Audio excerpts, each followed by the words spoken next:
Glória a Deus. A paz seja convosco. Estamos mais uma vez reunidos com o objetivo de meditar nas Escrituras, meditar na Palavra de Deus. O mês de abril se foi, com todas as suas lutas e dificuldades, e mais uma vez nós estamos vivos. Mais uma vez nós podemos nos levantar para glorificar o nome do único Deus vivo. Oremos. Senhor, em nome de Jesus, queremos louvar, adorar e bendizer o Teu nome, agradecer, Pai querido, pelo Teu amor e a Tua graça. Quero, Pai querido, colocar na Tua presença, Pai, as nossas vidas. Nós, Pai querido, que estamos, Pai, neste lugar de maneira física, seja de maneira virtual, com o objetivo de conhecer mais do Senhor. Precisamos do Senhor. Precisamos, Pai querido, que o Senhor nos instrua, nos guie, o Senhor fale conosco, Pai. Por isso nos submetemos ao Teu Espírito Santo nesta manhã, pedindo a Ti que o Senhor nos instrua no caminho que devemos seguir, tudo para a glória, honra e louvor do Teu nome. Oramos em nome de Jesus. Amém. Graças a Deus. Mais uma vez quero saudar você com a paz do nosso Senhor Jesus Cristo. Amém. Louvo a Deus pela sua vida, que se predispôs a estar na casa do Senhor nesse domingo pela manhã, nesse dia 1º de maio. Nós temos muito a agradecer a Deus. Nossa vida ocidental, ela tem feito com que nós ficássemos moles, com que nós ficássemos acomodados. Nós não temos que nos esforçar para nada. Nós abrimos a torneira das nossas casas e sai água, nós ligamos o interruptor das nossas casas e a luz acende. Nós vamos aos postos e mesmo com a gasolina perto dos R$8, lá tem gasolina. Mas a realidade ela é bem diferente em relação a outros países do mundo. Eu falo isso sempre, mas parece que a gente não entende que a gente faz parte de 5% da população mundial que vive como nós vivemos. Ou seja, 95% da população mundial, de cada 100, 95 tem uma vida muito pior do que a sua.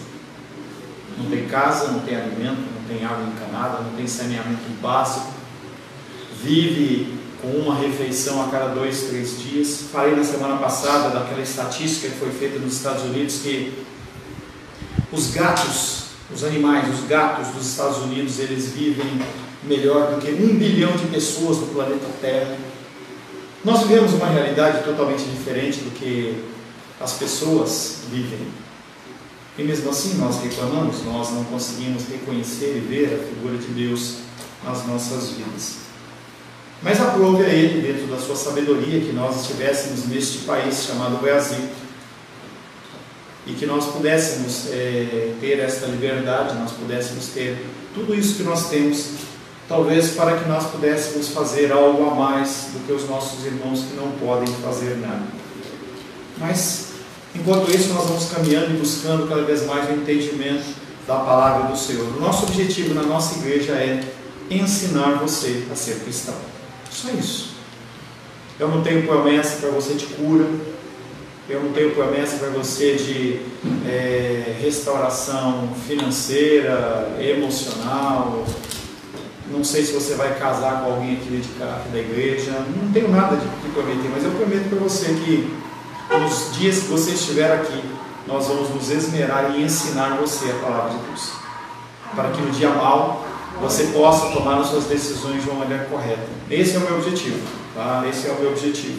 Enquanto houver fôlego de vida, enquanto houver capacitação, a gente vai fazer isso, entendeu? E se o Senhor envia poucas pessoas ou muitas pessoas, cabe a Ele. Estava conversando rapidamente ontem com o Nicolas. Na verdade, ele mandou um áudio para mim. Permita-me, Nicolas, compartilhar o áudio que você me falou. E aí a gente tem desenvolvido um trabalho dentro desse ministério de masculinidade bíblica, que a gente vê tão falho.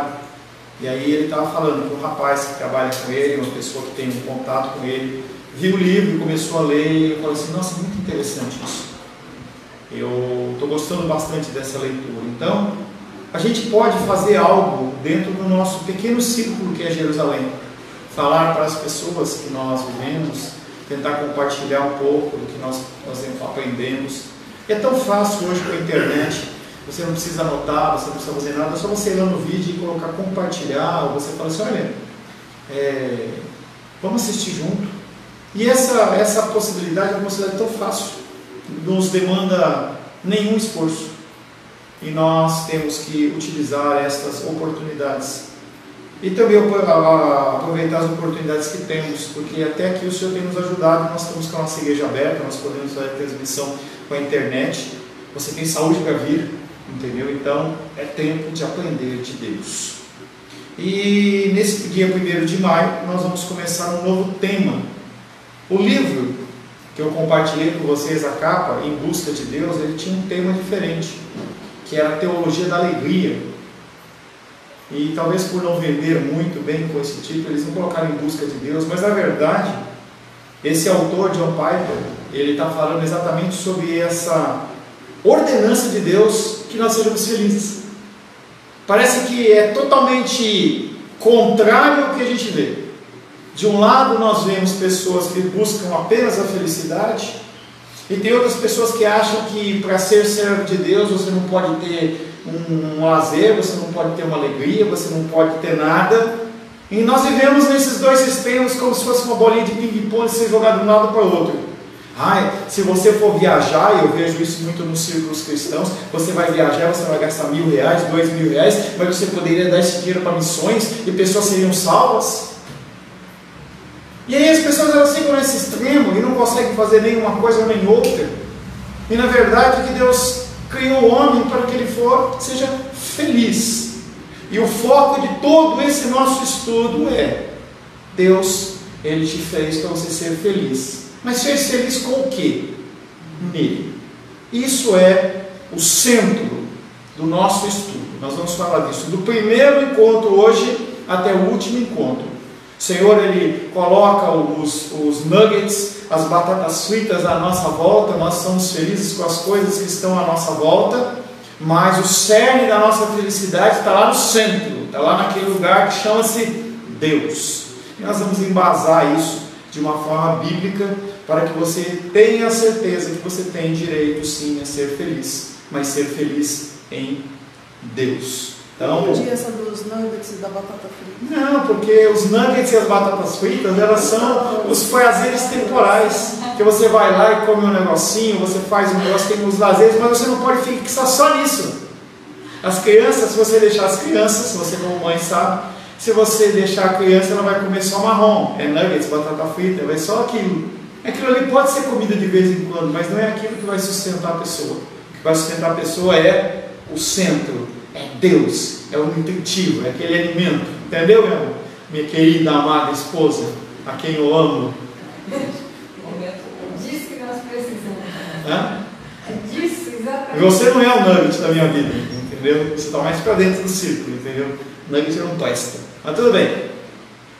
Todo o material ele foi escrito pelo John Piper em algumas partes em primeira pessoa, então ele conta os testemunhos dele.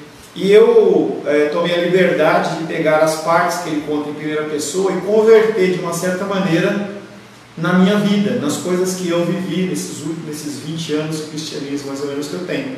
Então, algumas coisas, esse material, se você ler o livro, você vai ver que tem muitas coisas que são semelhantes, mas eu tento de alguma maneira fazer com que aquilo não seja em terceira pessoa dele, mas seja em primeira pessoa, que seja alguma coisa mais pessoal. Mas eu não estou de alguma maneira copiando o testemunho dele. É interessante porque lá em São Paulo, a Rosângela lembra, nosso pastor, ele contava os livros tudo em primeira pessoa.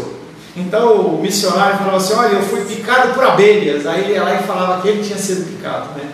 E aí eu, muito mal, né, pecador que eu era, eu quando gravava os vídeos dele, eu já tinha lido o livro, eu colocava o título do livro para ele saber que eu já tinha lido o livro e eu estava expondo o pecado dele. Mas vamos lá.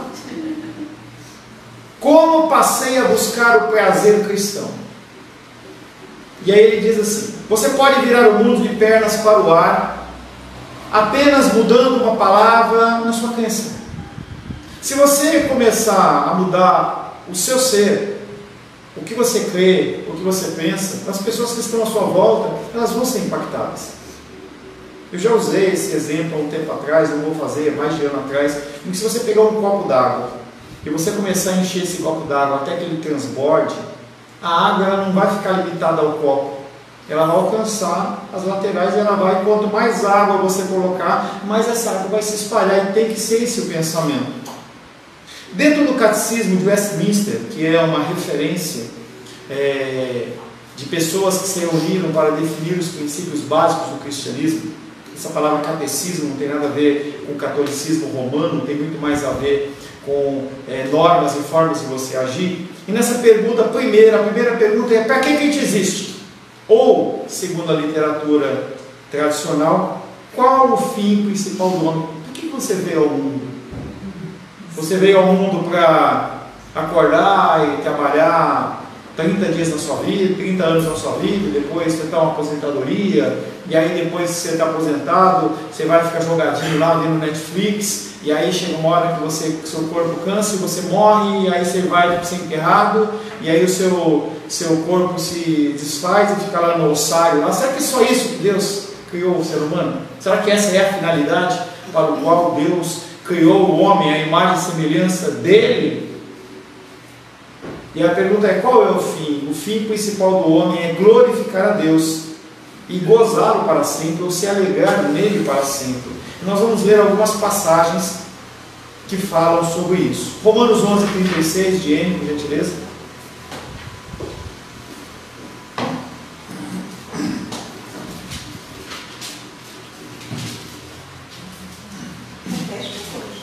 Romanos capítulo 11, verso 36.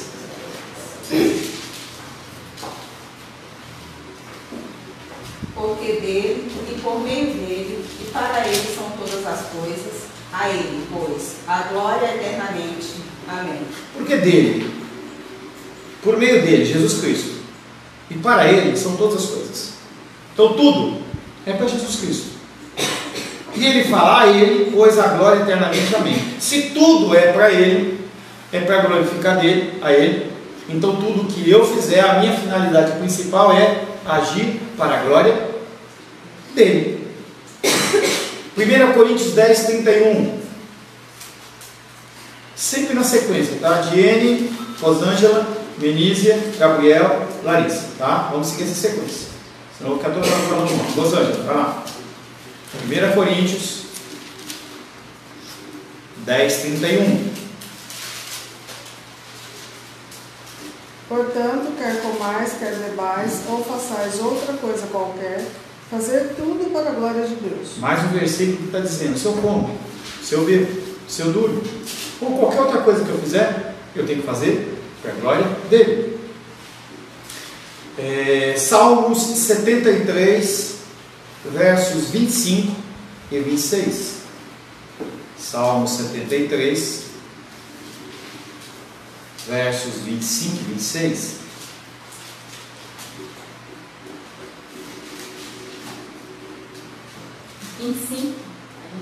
Sim. Quem mas tenho eu no céu, não há outro em que eu me compraza na terra. Ainda que a minha carne e o meu coração desfaleçam, Deus é a fortaleza do meu coração e a minha herança para sempre. Eu só tenho prazer em Deus. A minha felicidade aqui na terra está em Deus. Isaías 43, verso 7.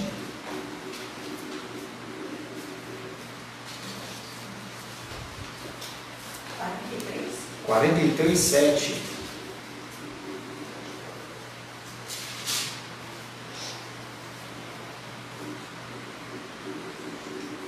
Vai, viu? Achei que era desenho. Não.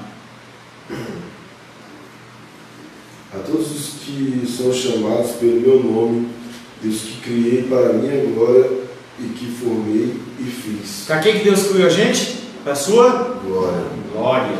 Tá? E aí ele segue com mais alguns textos. Se a gente fosse ler esses textos, a gente ia ler muitos e muitos outros textos que falam que a nossa criação, nossa existência, ela tem uma finalidade: glorificar a Deus. Então qualquer coisa que você colocar na frente disso tem um título. chama-se idolatria. Quando você coloca qualquer coisa na frente disso, você é chamado de idólatra. Mas, pastor Paulo, idólatra não é só aquele que tem uma imagem de escultura na parede? Não. O altar pode estar ocupado pela sua foto, pela sua estátua. Então nós temos que entender que a nossa alegria, junto com a nossa finalidade de existência, está em glorificar a Deus. O fim principal do homem é glorificar a Deus e gozá-lo para sempre. Essa conjunção adicional e, ela pega a gente em muita coisa. Porque uma conjunção adicional, e é importante você saber a língua portuguesa, o nosso português, para que você possa identificar o que o texto está dizendo. E nós brasileiros, nós somos muito ruins dentro do português.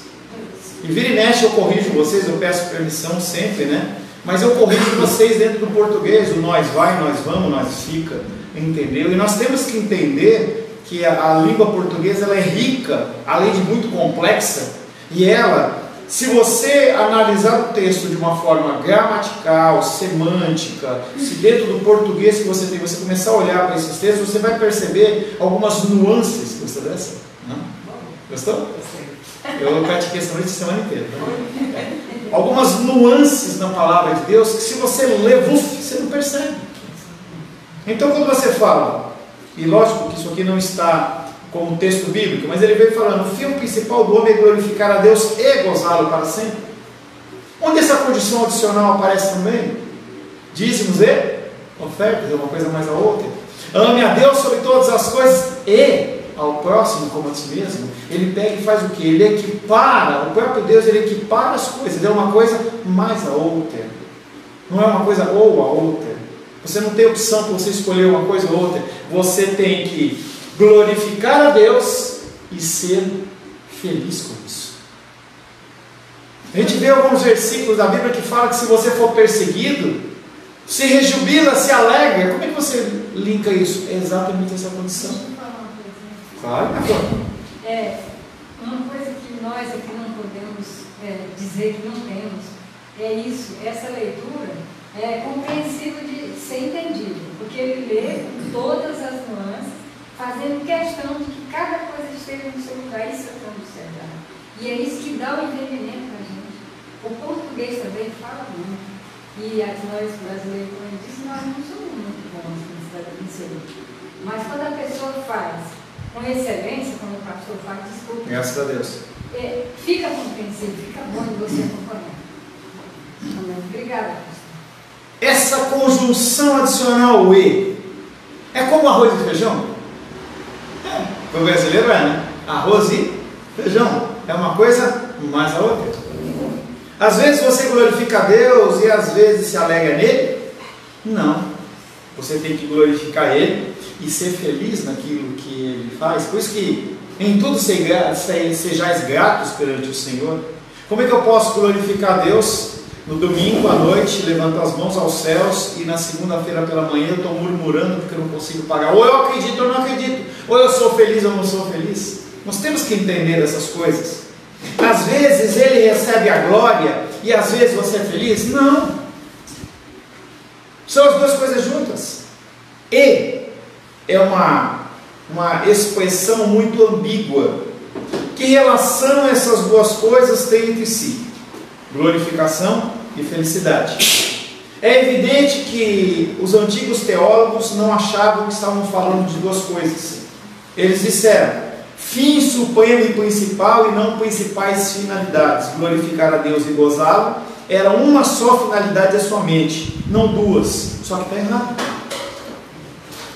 Nós temos a nossa felicidade individual, nós glorificamos a Deus, mas essas coisas elas andam juntas. É como oração e leitura da palavra. Uma pessoa que ora, ela lê a palavra. E a pessoa que lê a palavra, ela ora. É natural. Se você começar a ter algum hobby, qualquer que seja, jogador de xadrez, se você tiver um hobby de jogador de golfe, sei lá, qualquer coisa, vou cuidar agora de flores. O teu linguajar, ele muda.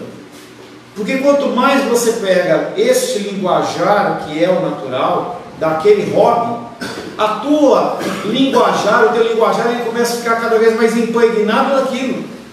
Tanto que a palavra de Deus diz: quanto amo a tua palavra, assim é o meu amor pelo Senhor. Se você lê muito, essas palavras elas vão ficar naturalmente gravadas no seu coração. E naturalmente também você vai expressar algo que está dentro do seu coração, que não é a sua vontade, mas é a vontade de Deus. É natural isso. A palavra de Deus fala que a boca fala que o coração está cheio. É natural isso. Às vezes a gente está lendo e ele vai orar na mesma hora. Normal. Mas você não vai orar aquilo que está no seu coração. Você vai orar um Salmo 23, você vai orar um Salmo 91, você vai pegar a passagem, está passando uma dificuldade, você fala: Senhor, a tua palavra diz que eu pereceria se eu não cresce que veria os bens do Senhor na terra dos viventes. É uma declaração bíblica de que o Senhor provê as nossas necessidades. Agora, se você não lê as Escrituras, você vai ficar falando nós vai, nós vamos, nós foi, entendeu? Você vai ficar inventando palavras e você vai falar coisa com coisa.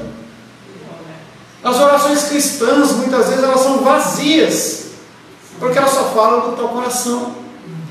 E a gente tem que entender isso.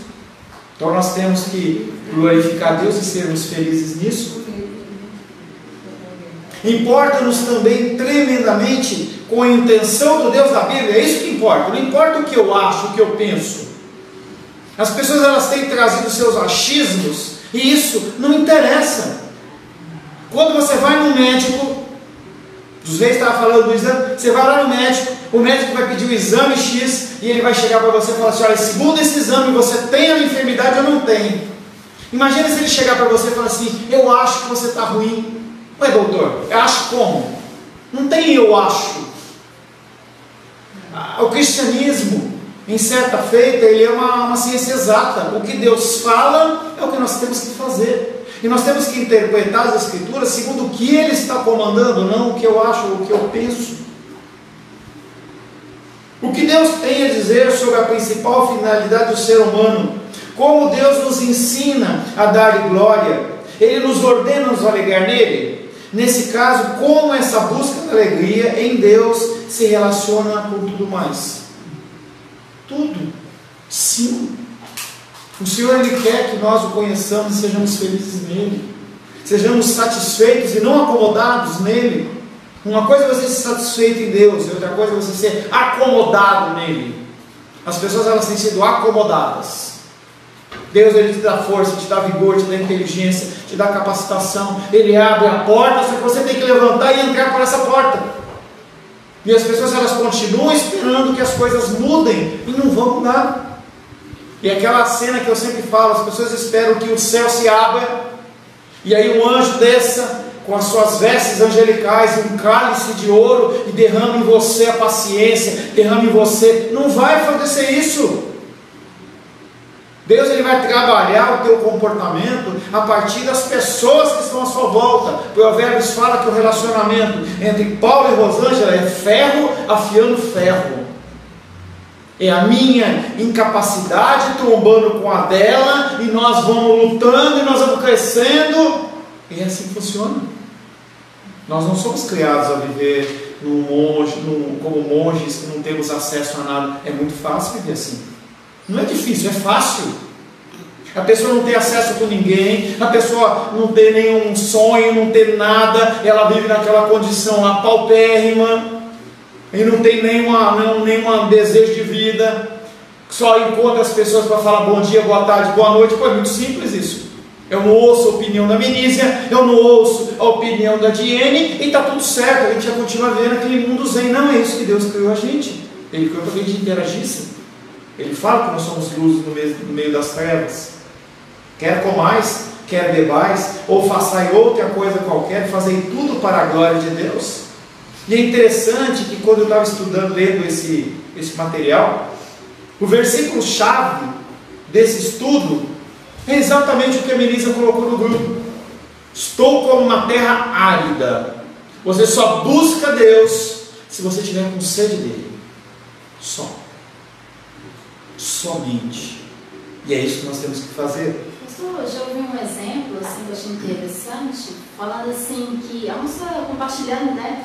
Que a moça estava compartilhando dificuldades, isso bem resumido assim. A moça estava compartilhando dificuldades, que as emoções dela, vai e voltava, né? E aí a outra moça falando do exemplo da árvore, que as folhas, nossas emoções como as folhas da árvore, vai e volta, né? Aí a moça falou para ela que não deveria ser assim, né? Que o nosso ponto de equilíbrio é Deus, né? Como um tronco.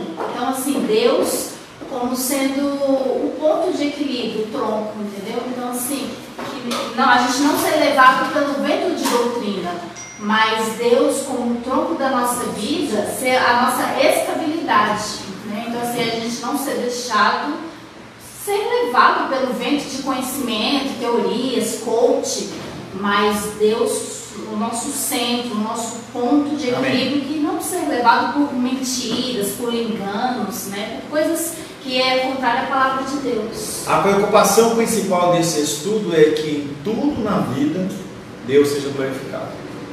Se todas as coisas que você for fazer, você pensar, Deus é glorificado com isso, algumas coisas vão mudar na sua vida. Seu jeito de agir, seu jeito de pensar, seu jeito de falar, seu linguajar. Quando você proferir um palavrão, ou proferir uma palavra que seja duvidosa, será que Deus ele está se agradando disso? Será que Deus ele está como minha audiência? Quando eu ajo, quando eu explodo, quando eu bato, chuto, o que Deus pensa disso? Será que eu glorifico a Deus quando eu faço e ajo de maneira errada? A resposta é não. Então eu preciso mudar. Eu preciso mudar.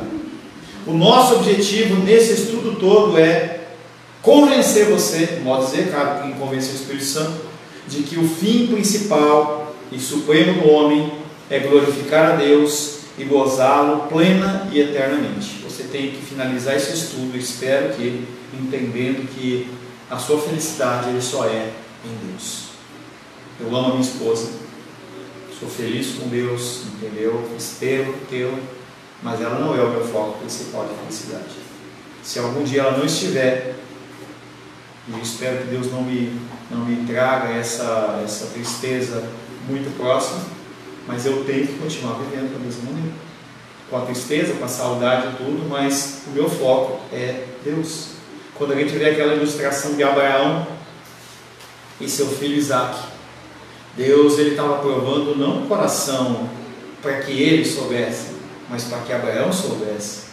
E naquele momento em que Abraão toma aquela atitude, é lógico que naquele momento ele foi tomado de uma graça tremenda, não é uma coisa natural, é algo sobrenatural. Situações como essa nas Escrituras, elas não são naturais, elas são sobrenaturais. Se Deus ele pedir que você faça isso em relação a um filho seu, você pode ter certeza que você vai ter discernimento, sabedoria, vai ser uma coisa lá em cima, porque não é natural. E ele levanta o cutelo para imolar o seu filho, e ele vai, e Deus fala, para, olha lá o véu. E aí Abraão ele fala assim, eu sei quem é mais importante, é o meu Deus.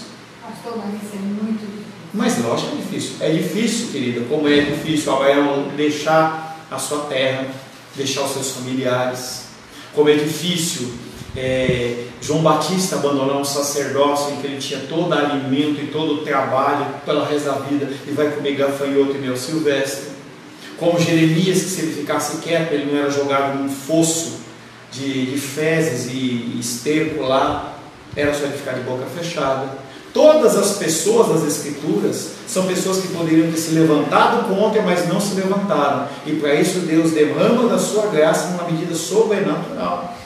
E nada disso é fácil. Nada disso é fácil. Qualquer texto que você vai vendo das Escrituras, você vai vendo o sofrimento. Você vê aqueles apóstolos no momento pós-ressurreição de Cristo, em que uns foram mortos à espada, outros foram cortados pelo meio, outros foram colocados para serem queimados vivos. Há um relato que diz lá que o apóstolo João foi jogado num tacho de óleo fervente, em que as pessoas elas vão simplesmente falar assim, eu vou. Aonde que é? Como é que a pessoa faz isso? Graça. Uma graça que nós não temos aqui no nosso Brasil. Nós não precisamos dessa graça. Não precisamos diante das lutas e dificuldades, porque se a coisa arrochar, Deus ele vai realmente colocar pessoas com mais graça. Como passei a buscar o prazer cristão, e vai entrar naquilo que eu falei para você, o testemunho de John Piper, em que eu dei uma mexida e coloquei o meu nesse meio aí, né?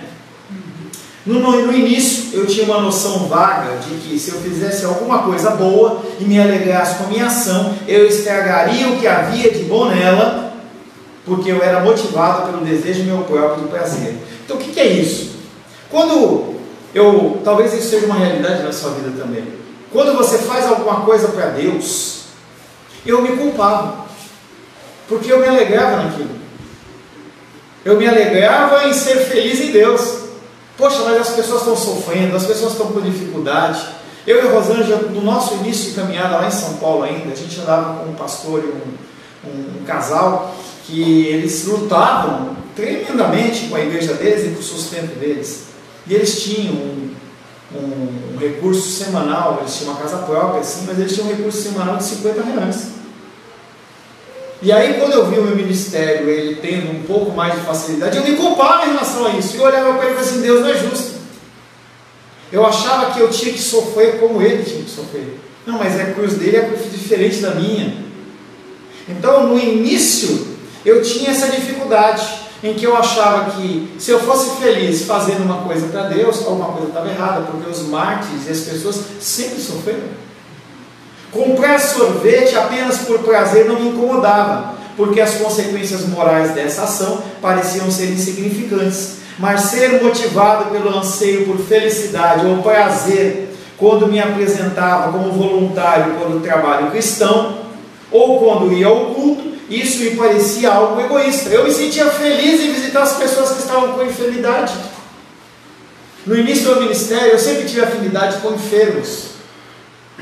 E eu lembro que nem conhecia a Rosângela ainda, e eu estava lá em São Paulo, e uma vez eu estava numa igreja muito tradicional, onde eu comecei a caminhar dentro do caminho cristão, e aí na reunião de oração, eu sempre gostei de orar, e aí eu estava lá, apenas a maioria de que estavam lá eram idosos, e aí as pessoas oravam, e apresentavam os temas, e era doente daqui, doente de lá, isso aqui lá, e eu levantei a mão e falei assim: pastor, tem alguém que faz esse cuidado dos enfermos?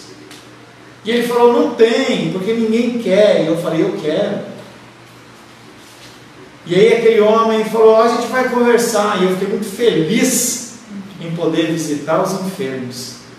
Foi assim que eu conheci a minha querida e amada Rosângela.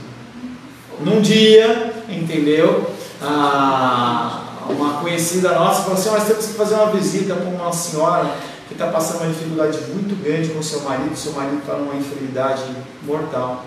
E eu fui lá e eu fiquei feliz em poder visitar. E aquelas coisas, elas traziam de alguma maneira um confronto no meu coração. Por que eu estou feliz em poder estar visitando alguém que está sofrendo? Aquilo me era incômodo. Eu não conseguia formular um motivo alternativo que funcionasse. Encontrei em mim um anseio imenso de ser feliz, um impulso tremendamente poderoso para buscar o prazer, mas sabia que esse impulso não devia influenciar-me. O que eu estou dizendo? Eu estou dizendo que, apesar de eu ter felicidade em cuidar das pessoas, eu não poderia ter isso como motivo principal. O motivo principal tem que ser ajudar as pessoas e glorificar Deus por isso, e não ficar feliz. Porque no início da igreja primitiva, o que aconteceu é que as pessoas, ao verem os apóstolos, os discípulos, as pessoas sendo perseguidas e mortas, o Coliseu romano sempre com aquele espetáculo de pessoas sendo mortas e arrebentadas pela boca dos leões, aquilo não pode ser a motivação das pessoas, mas as pessoas começaram a pensar assim: eu quero ser um mártir. Aonde tem perseguição? Aonde estão matando? Onde estão queimando os cristãos? Pois é para lá que eu vou. Está errado. A motivação é ele ser exaltado. Olha o fulano, olha, ele fez, ele foi. E este é o problema do pecado, e não ser feliz. Ontem tive um contato rápido com a Menise, e as pessoas, elas têm esse tipo de coisa. Pô, pastor, eu não quero te atrapalhar, eu não quero fazer isso. Não, a minha função é essa. A minha função é estar à disposição e poder ajudá-lo naquilo que você precisa. Se você retém o seu problema, o seu pecado, a sua dificuldade, você não permite que eu exerça o meu ministério. E isso me deixa triste. É lógico que tem uma balança, para isso que Deus me colocou a Los Angeles no caminho. Eu já cheguei a ter 20, 22 pessoas aconselhando a mais de 1 hora por pessoa por dia. E os aconselhamentos eles se desdobram. Tem uma moça que eu estou auxiliando e ela fala assim: eu estou aconselhando uma moça assim, eu estou pensando em aconselhar a outra. Eu falei: não, espera. E ela falou assim: aí eu aconselhei a filha, aí eu precisei falar com o pai tem problema. Eu falei: gente, isso aí vai desdobrar em 4, 5, então você não pode. Mas o foco nosso tem que ser o desejo de ajudar as pessoas. Mas isso traz felicidade. É claro que eu fico feliz quando a Ingrid e a Aisla falam para eles: pastor, conseguimos pela primeira vez fazer o jejum de 24 horas. É lógico que eu me alegro. Eu me alegro quando a Rayane liga para mim e fala assim: pastor Paulo, eu viajei com o Felipe aqui e eu não consigo parar de ler a Bíblia. Isso me incomoda, isso faz parte da minha vida. Eu me alegro com isso. Me alegro com o Nicolas ontem que falou assim: olha, a situação é tal, e tal pessoa começou a receber o livro aqui, começou a ler, está aprendendo. Gente, eu me alegro nisso, mas não posso pastorear com este foco. Não pode ser a minha motivação. Da mesma maneira que a minha motivação não pode ser os recursos financeiros que você traz ao altar. Porque senão eu vou olhar para você como se fossem números. E quando eu fizer isso, eu paro de pastorear. É claro que eu falo. Eu falo porque essa igreja precisa de recursos. Você precisa ser ensinado nisso, mas não é o foco principal da minha vida. Eu não posso transformar a pregação de dízimos e ofertas como algo que é porque eu quero recurso para a minha vida, para eu ser rico. Eu não posso. Mas eu me alegro quando você responde, quando você entende que aquilo é verdadeiro. O que você falou, gente? Falei ensinar, né? Aprender e criar discípulos. Porque a pessoa ela transfere. Quando ela entende que algo é correto, ela não guarda para ela. Ela fala para o outro, é natural isso. Da mesma maneira que quando você tem um profissional que exerceu um trabalho de uma forma ótima para você, e a outro amigo teu está precisando, o que você faz? Vai fazer com aquilo. Ontem, a geladeira lá do apartamento onde tia deu um pau, problema lá, chamamos uma pessoa, um senhor, ele foi lá, arrumou a geladeira, e eu falei para eles assim: olha, esse casal que está mudando para o Brasil, ele falou: olha, se você precisar de um profissional, é esse, ele é de confiança. Então quando você aprende algo, através de mim, através do meu ministério, e você compartilha, eu fico feliz, mas eu não posso fazer com esse objetivo, mas eu fico feliz. Mas não há problema algum você se alegrar com os frutos, com não, as ramificações. Mas se eu fizer apenas para ver frutos, aí eu estou errado. O que é que acontece com muito ministério? A pessoa ela começa o ministério porque ela quer ver frutos. As pessoas que estão assistindo do lado de lá na internet, eles não sabem se aqui tem 1 pessoa, 2 pessoas ou 3 pessoas. E você que me acompanha há muitos anos, você sabe que eu posso até estar tristinho, porque tem 1 pessoa ou 2, mas eu não deixo de falar o que eu tenho que falar. A pregação é a mesma. Que era a mesma coisa que acontecia lá em São Paulo, com aquele casal, quando eles estavam trazendo ensinamentos. Às vezes estava só eu e Rosângela, e eles dois numa igreja grande, e a gente ficou gravando aquelas aulas, só nós dois. E ele falava assim: as pessoas nem sabem.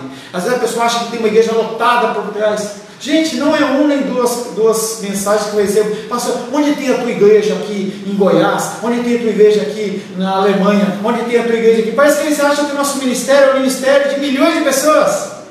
Mas não é. Mas se no fim dos tempos, se no dia do juízo, você for apresentado a Deus como alguém aprovado, eu fiz minha parte. Se você aqui na terra, você conseguir gerar discípulos de discípulos, eu fiz o meu papel aqui na terra. Estava vendo uma senhora falando sobre aborto, e ela fala assim: quando você aborta, você não aborta apenas o seu filho, você aborta o seu neto, o seu bisneto, o seu tataraneto. Quando o ensino, ele não é dado com a busca da excelência, quando as pessoas não entendem, aquilo morre nelas. Eu não quero que o ensino morra em você. Eu quero que você possa levar isso para frente. Que você possa instruir mais pessoas. Eu não conseguia formular no momento um motivo alternativo que funcionasse em relação a essa minha alegria. Uma das áreas de maior frustração era de adoração e louvor. Minha noção de que quanto mais elevada fosse a atividade, menos deveria haver interesse próprio nela, fazia-me pensar no louvor quase como uma obrigação. Louvor não é obrigação. Louvor é um prazer, é uma alegria, tem que ter uma motivação extrema. Você tem que se alegrar e falar que Deus é santo. Por isso que eu pego com o pessoal do louvor e falo assim: vocês têm que se esmerar, porque vocês têm um ministério que exalta o nome do Senhor. E quando você faz esse serviço de uma maneira porca, você não leva as pessoas à adoração. Nós temos que nos buscar a excelência. Nós temos que buscar não excelência necessariamente de vozes, mas a pessoa ela tem que estar naquele centro daquele negócio. Ela, é como a Minísia falou, vou novamente pegar a fala da Minísia, ela tem que louvar o Senhor como se fosse a última vez, como se ela tivesse numa estaca para ser queimada. É o último louvor, é a última hora que eu vou olhar para aquele ente querido, e eu vou olhar e vou dar um abraço nele e falar assim: eu te amo. Tem que ser uma coisa intensa, não pode ser alguma coisa tipo: eu navegarei. Não, eu navegarei. Quando você lê um texto bíblico, leia com vigor, porque há homens e mulheres ao redor do planeta que não têm as escrituras nas mãos como você tem. Você pode levantar e pegar uma Bíblia ali para você ler. Leia com entusiasmo, mas agora assim diz o Senhor. E se as pessoas acharem que eu estou querendo aparecer? Davi, ele quando estava numa situação como essa, ele dançava. Eu não estou defendendo o ministério de dança na igreja, não é isso. Davi dançava na rua, nunca dançou no templo, mas ele dançava, e aí a palavra de Deus diz que aparecia, não falou literalmente, mas aparecia as partes íntimas dele, tanto que aquele homem pulava.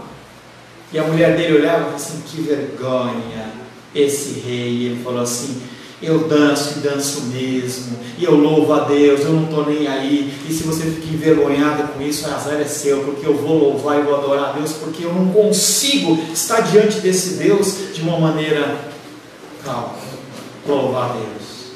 Então eu tinha essa dificuldade em relação ao louvor, porque aquilo era muito alegria para mim. A pessoa estava afinando o violão e dava um dó, eu já chorava, porque eu sentia a presença de Deus. Isso porque a gente perde isso. Parece que a gente cria uma casca, né? A gente começa a ficar julgador. Esquece. Por isso que eu brigo com vocês. A Helena está andando e você está olhando: ai que linda Helena, ai que linda, mano. Gente, a palavra de Deus está sendo falada e você está olhando para uma criança. Para com isso. Dê atenção para o que está sendo falado. Receba aquilo como sendo uma palavra que pode mudar o resto da sua vida. Imagine que você está com uma doença terminal e o médico fala assim: olha, nessa palestra de 1 hora eu vou dar a solução para a sua doença. Eu duvido que você vai ficar cochilando, vai ficar olhando no zap. Não vai. Nós temos que entender que a palavra de Deus tem essa finalidade, essa forma. E é assim que você se alegra nela. Espero que você tenha entendido que esse estudo nosso ele vai ser muito intenso. Ele vai ser muito intenso. Porque nós estamos falando de alegria. Qualquer hora eu vou cuidar. E minha filha vai olhar e falar assim: ai pai, eu não estou nem aí. Amém, queridos? Vamos para o nosso intervalo de 15 minutos. Nós voltamos às 10h45. Se Deus não voltar, ou o Espírito Santo não nos arrebatar. Tá? Que Deus te abençoe.